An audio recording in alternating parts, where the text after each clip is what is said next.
In the vast, cold emptiness of the universe, where light from ancient stars barely reached the outer rim, huge empires stood tall and mighty. These weren't crude, brute force empires built on conquest alone. No, they were meticulously crafted by beings who had long ago shed the messy shackles of emotion. Their civilizations were sculpted by something much cleaner, much more efficient, smart plans and super-advanced weapons. For thousands of years, most alien species in this part of the galaxy truly believed they knew everything. They had mapped countless star systems, mastered travel faster than light, and created tools that could shape planets with a whisper. To them, the ultimate ruler, the undisputed king, was logic. Every single decision, every action, every thought that guided their vast civilizations was based on perfect calculations and cold, hard facts. There was no room for error, no room for guesswork, only the elegant dance of data. Emotions, to these advanced beings, were just messy feelings.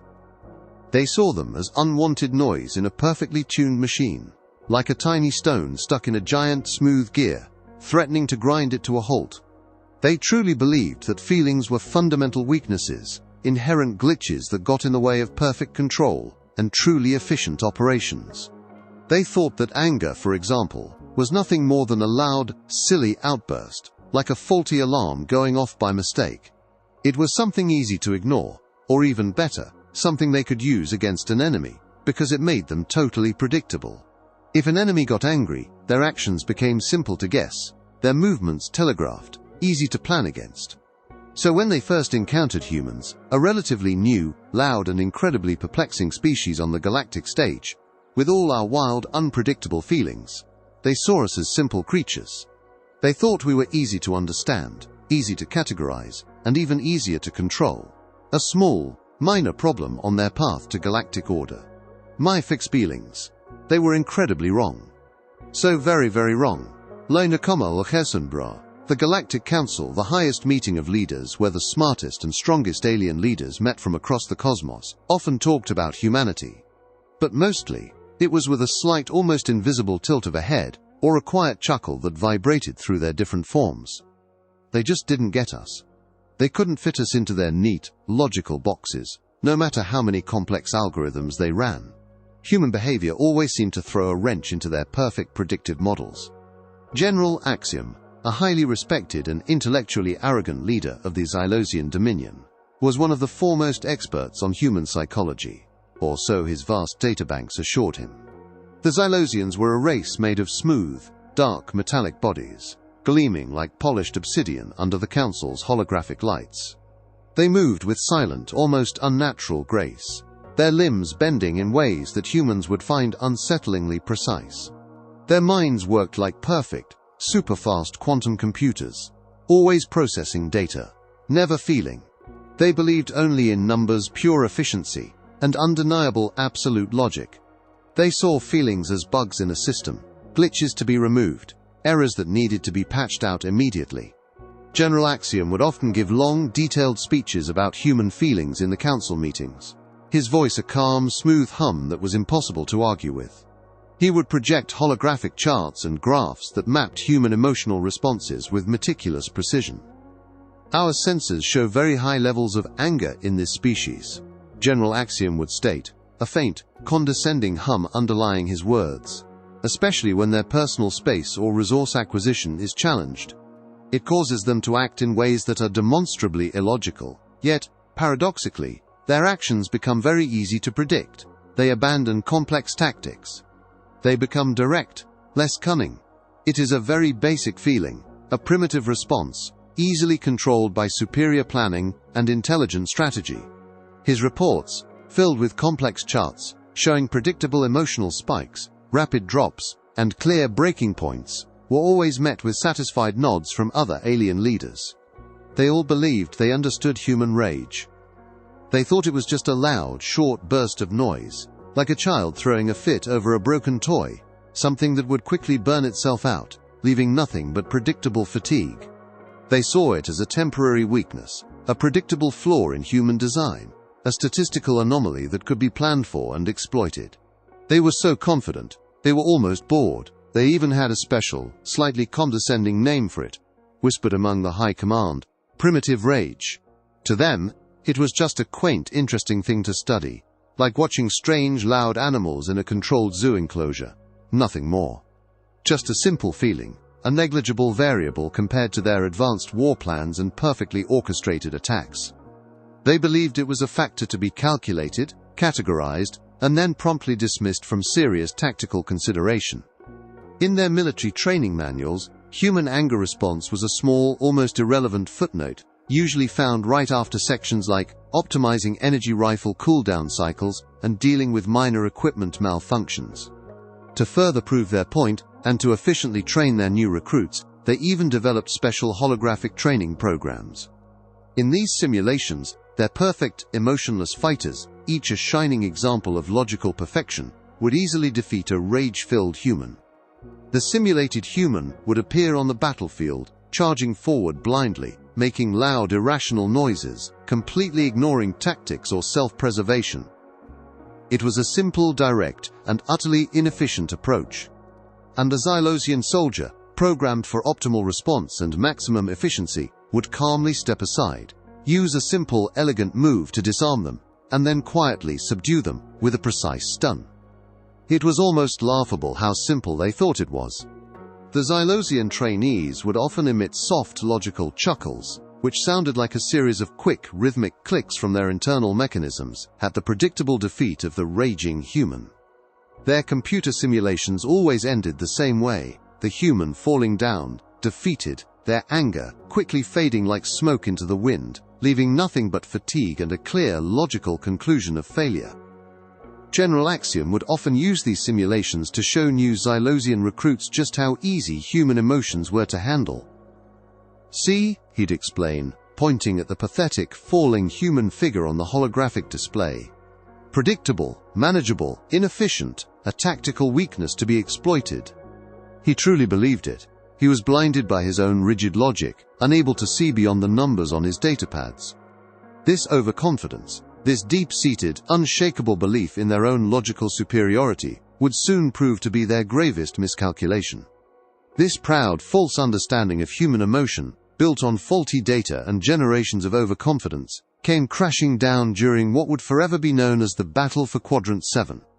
The Xylosian Dominion, always looking to expand their perfect logical empire, decided to take control of a small, human-settled world. This planet was called New Eden. It was a quaint, unassuming world, tucked away in a quiet corner of the galaxy, far from major hyperspace lanes.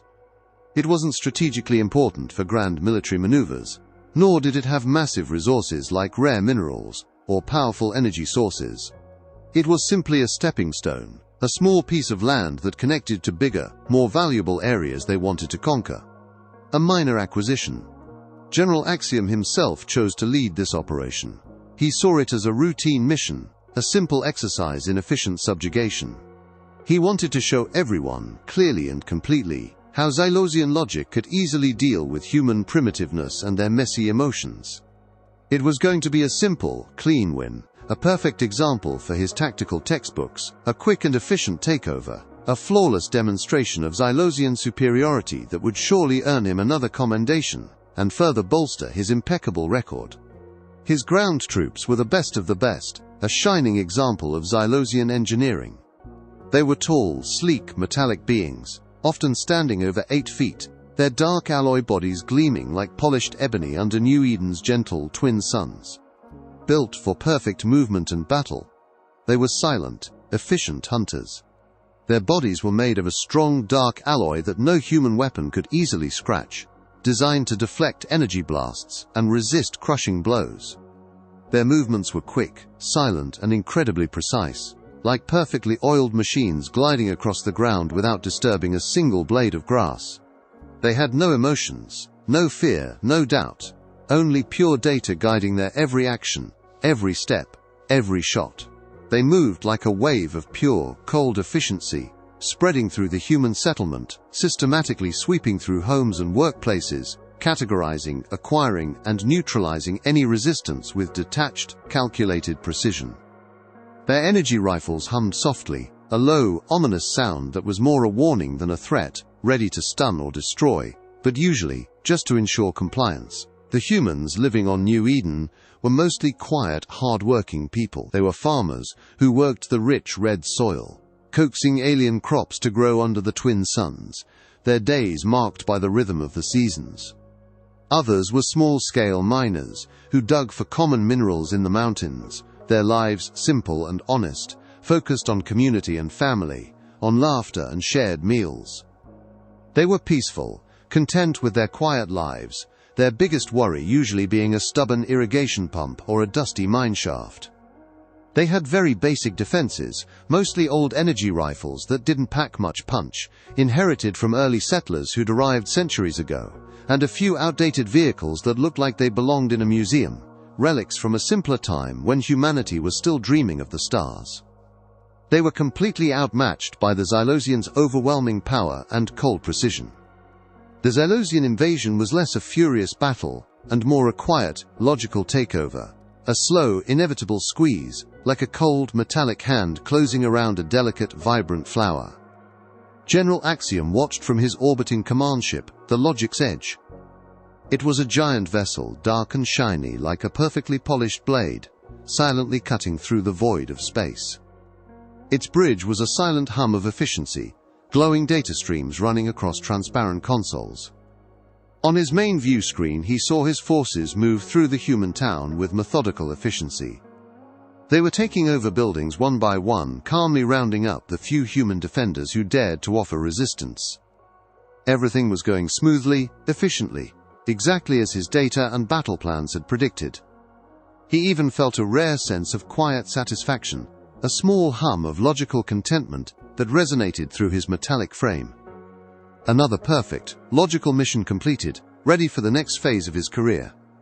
He zoomed his view to a human man below, trying desperately to defend a small power station. The man's name was John Carter. He wasn't a soldier, he was just a regular technician, a repairman, probably someone who fixed the very machines the Xylosians were now systematically taking over. He fired his old energy rifle wildly, a pathetic spray of light, missing his targets more often than not. His aim was terrible, his movements untrained, more a flailing of frustration than actual combat. Axiom's Xylosian troops easily moved around him, like water around a rock, completely unfazed by his weak efforts. They grabbed Carter, their metallic hands strong and unyielding, and pushed him roughly to the ground. Axiom's sensors showed Carter's quote, anger levels rising quickly, just as his data predicted. A predictable, useless emotional outburst from a primitive species, soon to be logged, analyzed for its statistical pattern, and then forgotten as insignificant.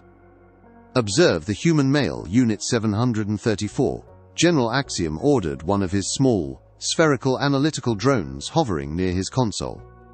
The drone hummed softly, its optical lens zooming closer to John Carter's struggling form, capturing every detail of his flailing, frustrated attempts. Note the illogical spike in aggression. It will quickly subside once he realizes how pointless his resistance is. Record the exact moment his primitive rage fades. This will be an excellent data point for future human control strategies. We must understand their limitations and predict their breaking points with absolute certainty. The drone sent back live video and detailed data streams directly to Axiom's console. It showed Carter struggling, grunting, his face red with frustration, his muscles straining against the alien grip, but his actions were weak and ineffective against the Xylosian's superior strength. He was a contained problem, a minor obstacle, nothing more than a noisy, temporary anomaly. John Carter was forced onto his knees, his hands quickly tied behind his back with strong, alien ropes that looked like woven metal, almost like thick, living wires. Xylosian soldiers moved around the power station, making sure everything was under their complete control. Axiom's tactical display showed the last small groups of human fighters giving up, their resistance broken. Victory was completely secured. Axiom allowed himself a rare moment of quiet satisfaction. Another perfect example of pure logic, winning easily over messy, inefficient emotion. The Xylosian way was always the best, the most superior. He leaned back slightly in his command chair, a slight hum of logical contentment emanating from his core. His mission log would show a flawless victory, another testament to Xylosian supremacy, But then, something totally unexpected happened. Something that shattered all of General Axiom's data, all his calm understanding, all his logical predictions. It was a single tiny spark. A moment that would forever change the galaxy's view of humanity and its so-called primitive feelings. It was a glitch in the cosmic machine that no Xylosian, with all their perfect logic, could have ever foreseen. A group of Xylosian soldiers began to march a line of human civilians from a nearby apartment building. These were people who weren't fighting. Old men and women with tired, frightened eyes, young mothers clutching their children tightly, and small, confused children who simply wanted to know what was happening. They looked scared, yes, but mostly tired and defeated, shuffling along, a silent river of human despair flowing towards an unknown fate. One Xylosian unit, following standard procedure for clearing a captured area, needed to move an elderly human woman who was moving too slowly. She stumbled a little, her old legs failing, causing a brief pause in the orderly procession. The Xylosian unit, without a moment of hesitation, used its energy rifle to give her a light stun, just enough to make her drop. She cried out, a weak, pained sound, like a broken twig snapping, and fell to the ground heavily, her thin body hitting the dirt with a painful thud. Her eyeglasses fell off, shattering into tiny pieces, reflecting the alien sky in sharp, glittering fragments. Then, another Xylosian unit, perhaps a bit too roughly for General Axiom's own subtle preferences, though he'd never admit to having such a preference, as preferences were illogical and inefficient, shoved a young human child who had stopped to look at their fallen grandmother. The child, no older than 5, stumbled badly, fell to its knees, and began to cry. Not a loud, angry cry, but a small, innocent sound of pain and fear, a soft, heartbreaking sob, the kind that breaks a parent's heart, a sound that no logical being could truly understand or categorize. It was raw, unfiltered distress. General Axiom saw all of this clearly on his main view screen. He told himself it was just standard procedure, a minor inefficiency in the sweep. Nothing to worry about, no real harm done. The old woman would recover from the stun. The child was not seriously hurt, just startled, and expressing distress in a predictable emotional outburst. The, quote, anger levels of the captive John Carter were already off the charts, his biological signals screaming red on the drone's feed, but Axiom expected it to peak, and then quickly drop, as his data predicted it always would. He waited for the calm, for the logical acceptance of defeat. He waited for the primitive rage to burn itself out, just like in all his perfectly crafted simulations. He waited for the numbers to drop back into predictable ranges, for the chaos to resolve itself into order, but the numbers didn't drop. Instead, something ancient, something terrifyingly primal, suddenly ignited in John Carter. He watched his innocent neighbors, his species most vulnerable, being treated like dirt, like objects, their pleas ignored, their pain dismissed as irrelevant data. He saw the cold, unfeeling efficiency of the Xylosians harming those who could not fight back, those who were utterly defenseless. His eyes, usually a calm, friendly blue, started to burn with an intensity that General Axiom had never, ever seen in any living creature, in any data set across the vast galaxy. The data streams from the analytical drone focused on Carter began to flicker wildly, showing numbers so high they seemed to break the sensor limits, going past what the Xylosians thought was even possible for, quote, anger. It was an unquantifiable surge, an anomaly that defied all scientific explanation, a glitch in the very fabric of reality, as Axiom knew it. Axiom felt a strange, cold sensation deep within his own analytical mind. It was not fear, for Xylosians were not programmed to feel fear. It was confusion. A deep, unsettling data error in his entire understanding of human anger. It was like a flawless calculation suddenly producing a completely random, impossible number, a mathematical absurdity that threatened to corrupt his very core programming. His processing core began to hum erratically, a sound like grinding gears, trying desperately to recalibrate, trying to understand, but finding no solution, only more questions that had no logical answers. Then, John Carter let out a sound. It wasn't a shout of pain, it wasn't a cry for help, it wasn't even a human scream, It was a roar. A sound that ripped through the air, raw and full of pure, uncontrolled fury. It was the sound of an animal defending its young, a sound untouched by civilization or logic, a sound that came from the deepest, most ancient part of the human spirit. It was the sound of millions of years of evolution, of survival, of fighting for those you love, condensed into a single, terrifying burst of sound that vibrated the very ground beneath the Xylosian's metallic feet. And it was absolutely terrifying. For the first time in his existence, General Axiom felt something that his programming could only categorize as dread. The primitive rage was about to become the galaxy's most devastating, illogical weapon, and Axiom, for all his logic, had no data to prepare him for it. His perfect tactical plan had just encountered an imperfection it could not compute, a force that simply was. John Carter let out that terrible roar. It wasn't just a sound, it was like a strong, unseen wave of pure, raw energy that slammed into everything around him, distorting the very air. His body, which just moments ago was weak and tied up, suddenly became stiff and hard, like solid rock, every muscle knotting with unholy power. The strong alien ropes around his wrists, made of special metallic fibers designed to hold down even powerful alien beasts, snapped with a loud, sharp crack that echoed in the sudden, terrified silence of the Xylosian soldiers. The sound was so unexpected, so illogical, that the Xylosian units standing near him, who were used to calm, logical enemies and predictable movements, were completely stunned. Their perfect, programmed movements stopped for a quick, awkward second, like a robot suddenly losing power mid-step. General Axiom watched from his command ship, the Logic's Edge. His advanced sensors, usually so precise and reliable, were now going absolutely crazy, their readouts flashing like a dying star. Carter's anger levels didn't just go up a little bit, they exploded past anything the Xylosians had ever recorded. The numbers on Axiom's main display screen flickered wildly, turning from green to red, then black, then simply showing error, emotion parameter exceeded. Suggest new category, unlogical fury. One of Axiom's sub-monitors even briefly displayed a tiny, pixelated image of a human, a child's crude drawing of a stick figure, surrounded by angry red lines. A bizarre, completely non-analytical graphic that made no sense to Axiom's logical mind. He blinked his optical sensors, attempting to clear the quote visual corruption. Carter's heart hammered like a war drum, beating so fast and hard it vibrated the very air around him, a low, primal thrumming.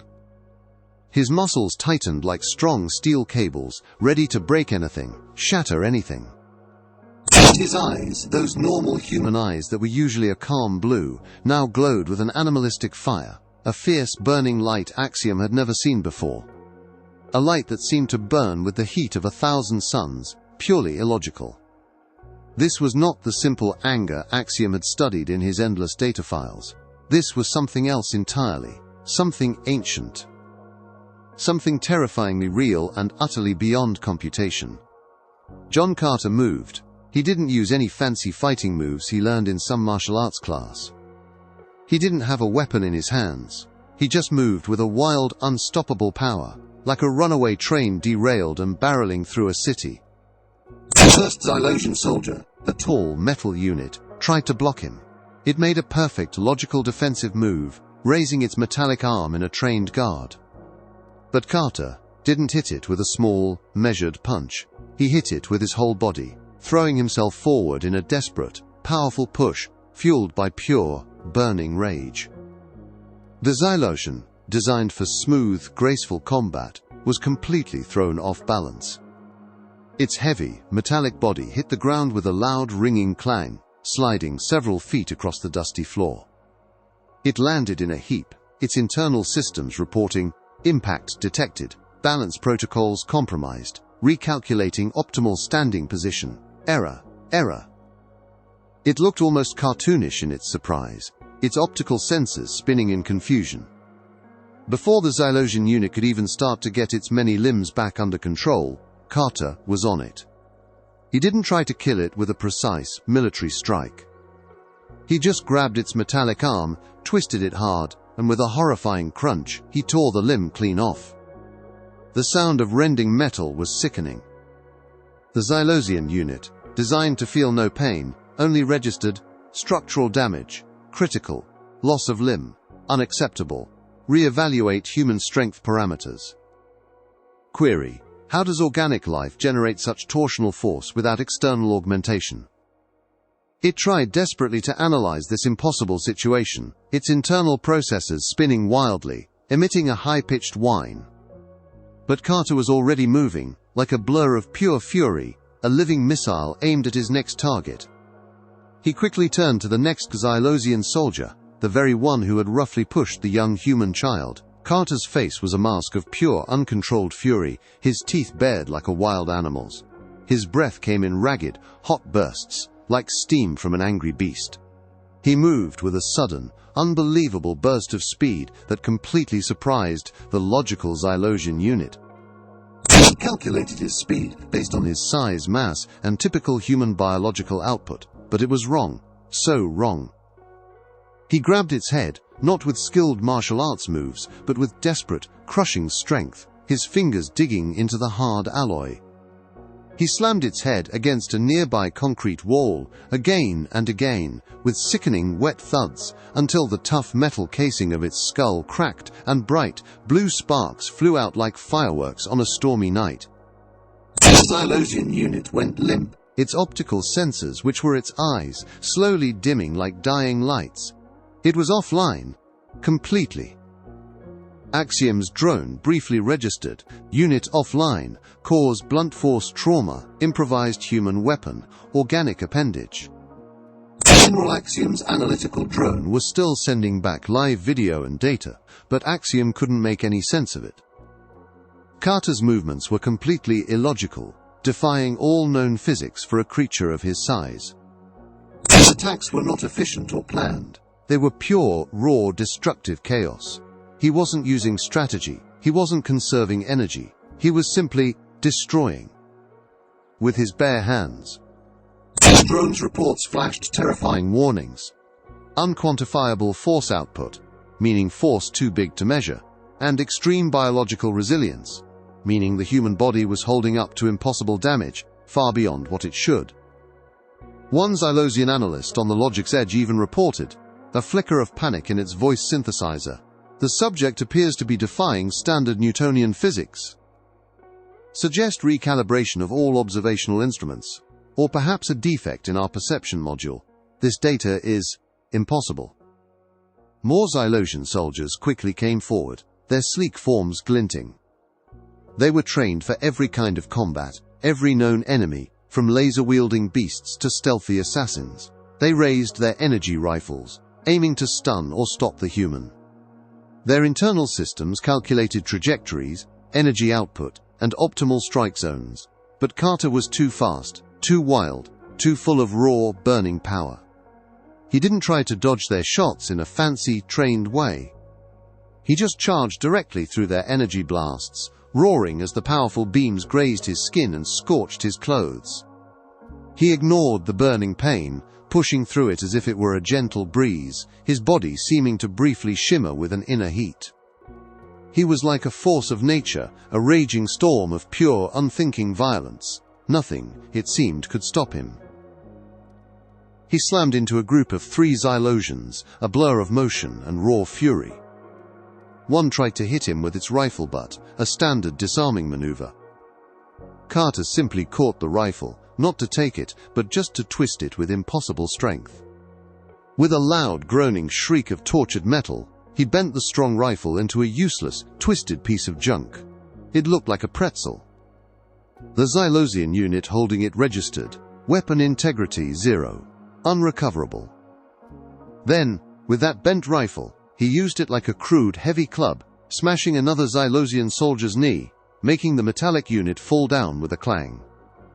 Before it could even react, he quickly picked up the fallen Xylosian's heavy metallic body, a body that weighed at least 400 pounds, and with a terrifying display of strength, he swung it like a huge, unstoppable club, a horrifying pendulum of alien metal. It slammed into 2 more soldiers, sending them flying into a stack of supply crates, with a loud, metallic crash. One Xylosian unit spun around like a top, its internal gyros failing, before landing in a sparking heap. The Xylosian soldiers, built for perfect logic and order, found all their training failing. Their processors screamed with data they couldn't interpret. They had no data for this kind of enemy, no set rules or programs for a human who completely ignored pain, ignored logic, and fought with such savage, uncontrolled power. Their internal systems, which usually gave them clear instructions for every situation, now screamed, "Threat level, unknown, error, no combat protocol for this anomaly." Threat defies logical response. One Xylosian soldier, an older model designed for battlefield analysis, began to make a strange, high-pitched whining sound, like a broken machine, as its logic circuits tried and failed to process the scene, emitting wisps of smoke from its vents. Another unit, trying to logically escape the irrational threat, executed a perfect high-speed retreat, only to crash into a wall it hadn't accounted for in its panicked calculations. General Axiom's main view screen showed complete chaos. His perfectly ordered forces, usually so precise and effective, were being violently torn apart by just one unarmed human. The sounds coming from the drone were not just the clangs of metal as his units broke, but the deep, guttural roars of John Carter, mixed with the strange, high-pitched sounds of Xylosian units struggling to process this illogical and terrifying attack. One Xylosian unit's audio log picked up a frantic internal thought. "This is not efficient.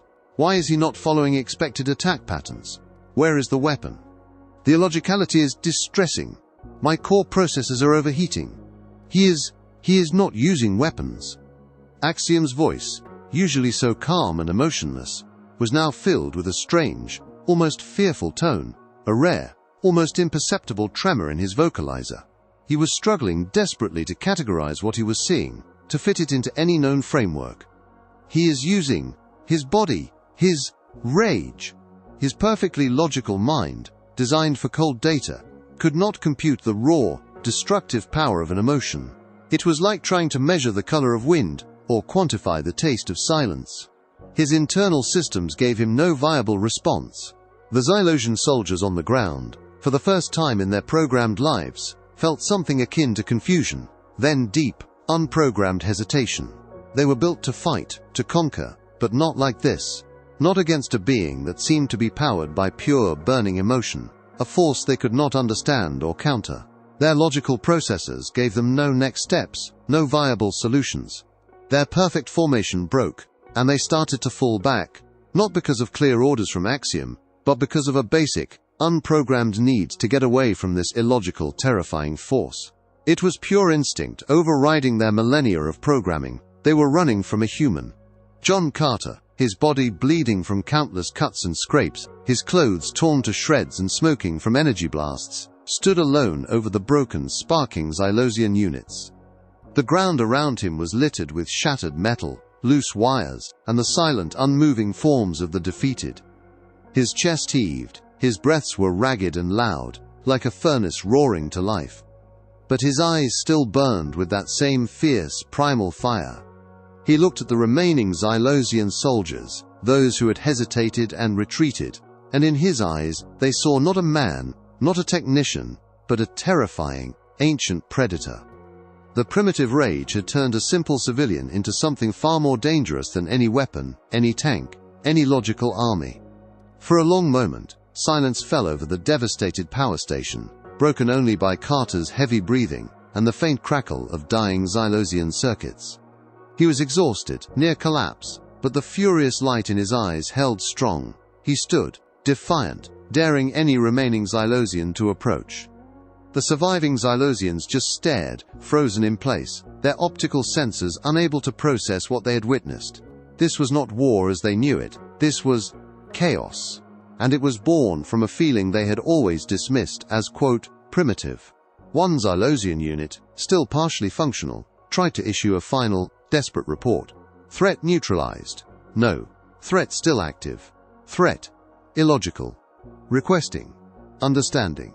Its systems then shut down.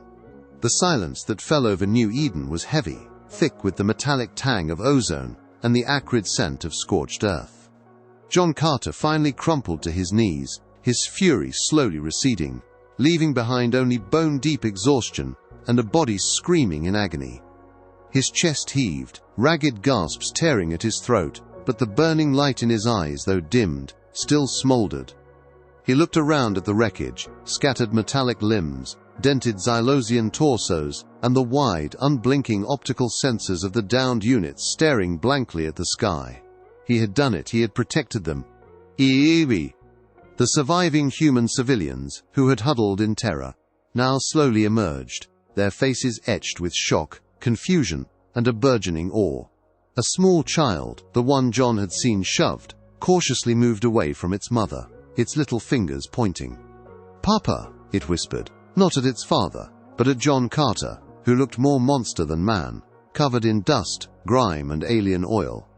The quiet wonder in that child's voice was perhaps the first sign of a profound shift in perception. Far above, on the logic's edge, General Axiom was in a state of unparalleled crisis. His personal processing core, usually a bastion of cool calculation, was radiating heat, its internal hum erratic. He paced the bridge, a highly unusual activity for a Xylosian, the metallic clicks of his feet echoing in the stunned silence of his command crew. The data streams from the ground were still pouring in, but they were corrupted, illogical, filled with terms Axiom's programming simply couldn't reconcile. His report to the Xylosian High Command would become legendary, a document studied for millennia, yet never truly understood. Axiom, for the first time, struggled with words. Report on engagement, New Eden Quadrant 7.